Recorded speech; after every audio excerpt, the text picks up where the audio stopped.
Laparoscopy से होगा, robotic से होगा, ओपन सर्जरी होगा, इसमें कौन से एडवांटेजेस है, कौन सा बेस्ट ट्रीटमेंट है हमारे लिए। नमस्ते दोस्तों, काफ़ी पेशेंट जब कंसल्टेशन के लिए आते हैं तो सवाल यही रहता है, सर्जरी के लिए प्लान किया है, कोई कैंसर है, colon, rectum, stomach, liver, pancreas, ये सारे कैंसर्स के लिए लोग यूजुअली आते हैं हमारे पास। When they come to us, when we say that surgery is the treatment, many patients have the question कि ये लैप्रोस्कोपी से होगा, रोबोटिक से होगा, ओपन सर्जरी होगा, तो इसके बारे में थोड़ी सी मालूमात ले लेते हैं। जो ओपन सर्जरी है वो सबसे ट्रेडिशनल मेथड है सर्जरी का, जो सालों से लास्ट 70-80 ईयर्स से जो कैंसर सर्जरीज हो रहे हैं वो ट्रेडिशनली ओपन सर्जरीज हुए हैं। लैप्रोस्कोपी 20-25-30 साल से काफ़ी रेगुलरली कैंसर सर्जरीज के लिए करते आए हैं लोग। स्लोली इसमें काफ़ी टेक्निक्स में रिफाइनमेंट हुआ है, काफ़ी इंस्ट्रूमेंटेशन इंप्रूव हुआ है। तो लैप्रोस्कोपी क्या होता है, ये की होल सर्जरी होती है जहाँ पे छोटे कट्स लिए जाते हैं, 5 मिलीमीटर के, 10 मिलीमीटर के, इसके 4-5 कट्स लिए जाते हैं और पूरा सर्जरी इससे होता है। वही सर्जरी होती है मगर छोटे कट से, ताकि पेशेंट को पेन कम हो, ताकि रिकवरी फास्टर हो, ताकि they can get back to their normal routines. इसके बाद आया रोबोटिक सर्जरी। रोबोटिक्स क्या होता है, क्या रोबोट सर्जरी करती है या हम करते हैं? रोबोटिक एक एडवांस्ड फॉर्म ऑफ इंस्ट्रूमेंटेशन है।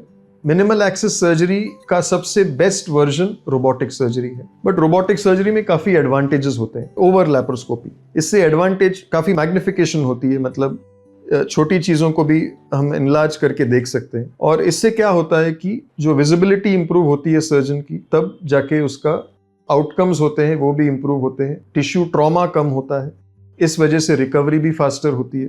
तो इसमें एडवांटेजेस ये होता है रेक्टल कैंसर में कि नर्व स्पेयरिंग बेटर होती है।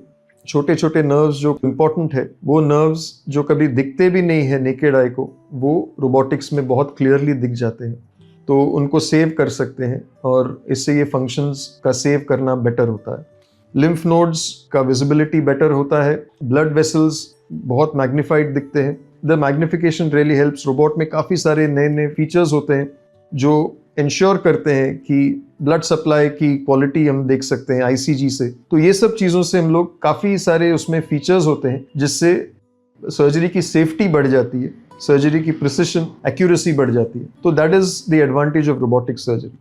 On the other hand question ये भी रहता है कि क्या हम जो robotic surgery obviously is a little more expensive compare to laparoscopic और ओपन सर्जरी। क्वेश्चन ये रहता है कि is it worth the extra expense? It definitely is. Most patients are able to afford it. A lot of advantages of minimal access surgery laparoscopy से भी मिल जाते हैं। तो it is very important कि हम करेक्ट पेशेंट के लिए correct modality of treatment choose करें। सबसे इंपॉर्टेंट चीज ये नहीं है कि हम छोटे कट से करें, बड़े कट से करें। सबसे इंपॉर्टेंट ये है कि ट्यूमर कंप्लीटली निकलना चाहिए और जो कंप्लीट कैंसर क्लियरेंस है वो सबसे इंपॉर्टेंट है, वो सबसे मेन एम है। ऑन्कोलॉजिकल आउटकम सबसे इंपॉर्टेंट है। ये नहीं कि मैं रोबोटिक से कर दूं या लैप्रोस्कोपी से कर दूं, और अगर हम रोबोटिक से करें, अगर हम पेशेंट को less pain, faster recovery provide कर सके, तो that nothing like it, but not at the cost of the outcomes, either short term और लॉन्ग टर्म। आई थिंक ये बहुत इंपॉर्टेंट मैसेज है। I think this is very important for both patients and doctors to understand. Thank you.